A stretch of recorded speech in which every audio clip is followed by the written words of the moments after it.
شايف امانه مبسوطين وصعب ازاي؟ اكيد بيقول لها ايه؟ اكيد بيقول لها يا بنت انت مراتي. ماما واحنا بنقول بس مش عارفه.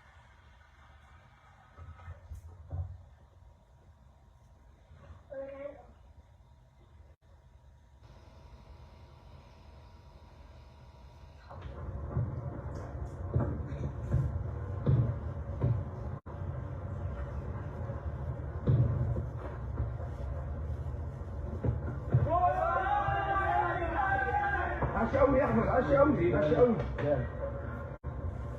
بس لما التكنولوجيا تبدا تتدخل في التكوين الانساني في اللحظه دي ما يبقاش اسمه ثقافه. يخرب بيتك ايه ما استبحتك الناس لغت البصر من الكوكب.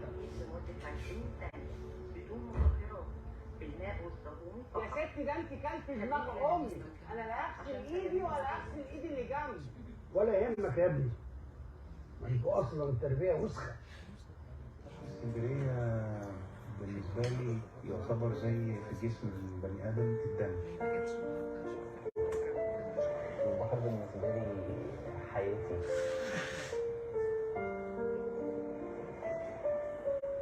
اللي بيكبروا في اسكندريه هم اللي عارفين معنى البحر كده بتاع اسكندريه.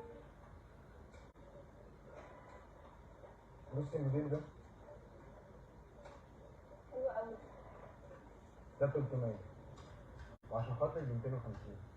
نعتز جدا بالناس اللي ساهموا كتير جدا عبر مراحلهم العمريه والتاريخيه ان هم يحاولوا يسعدوا جمهورهم. بشكر شكر خاص جدا للفنان الكبير والقدير الاستاذ فكري صادق. قدر الفنانين اللي قدموا حياتهم كلها عشان من اجل اسعاد الفنانين، اسعاد الجمهور.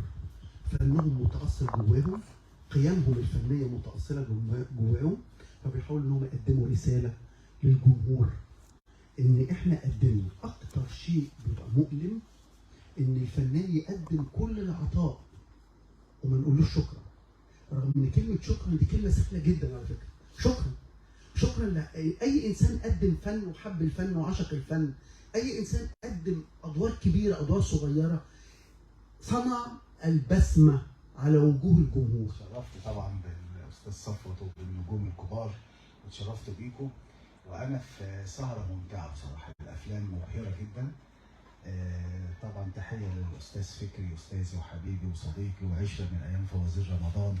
اتقابلنا يعني احنا عواجيز مش صغيرين. اسما وفنا وتاريخا عم فكري صادق، واراءه طول عمرها صادقه بغض النظر عن بتسبب له بعض المشاكل، بس هو صادق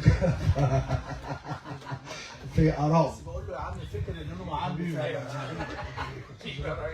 حبيب عمري استاذ رضا. والله يا جماعه يعني انا ببقى سعيد جدا لما بعمل اي تجربه فنيه سواء سينمائيه او مسرحيه او اذاعيه او تلفزيونيه مع شركه. يعني لازم اقف جنبه، فانا بهنيه طبعا كبدايه، وان شاء الله اللي جاي احسن. واحنا لازم نقف مع الشباب.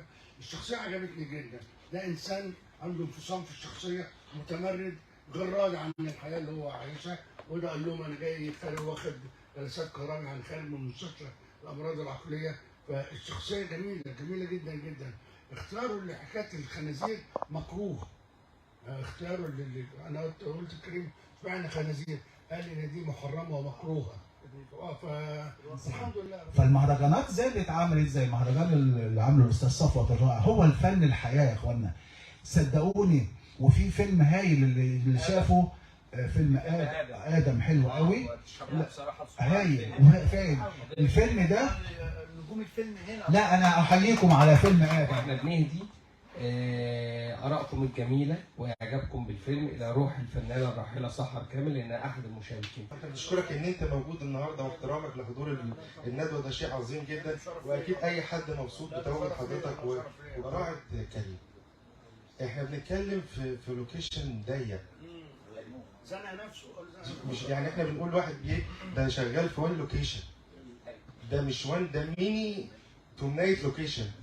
جدا وسعداء جدا بيكم، بس اسمحوا لي نضم اسره فيلم ادم. اتفضلوا. طبعا احنا بنذكر مخرجه الفيلم المخرجه نيرمين ادوارد على الدور الجميل والتجسيد الرائع اللي قدمته لهذا الفيلم. ببساطه بيتكلم عن قبول الاخر، مش عشان في حد مختلف عننا ده معناه ان احنا نخليه بعيد. يعني احنا بنشوف في الاول الشباب بيتكلموا ان هم عايزين ينزلوا يلعبوا كوره من غير ما ينكلودهم في الموضوع، يعني خالص عشان هو عنده مشكله، فمن غير ما هم يدخلوه في الموضوع. فلما حد لقى ان هو متضايق من حاجه زي كده فقال له خلاص انا هعدي عليك ونروح سوا. ده بيدي ان يعني هم محتاجين في الاول ان هم يطلبوا يقولوا احنا عايزين نلعب، زي ما هو قال انا نفسي العب كوره.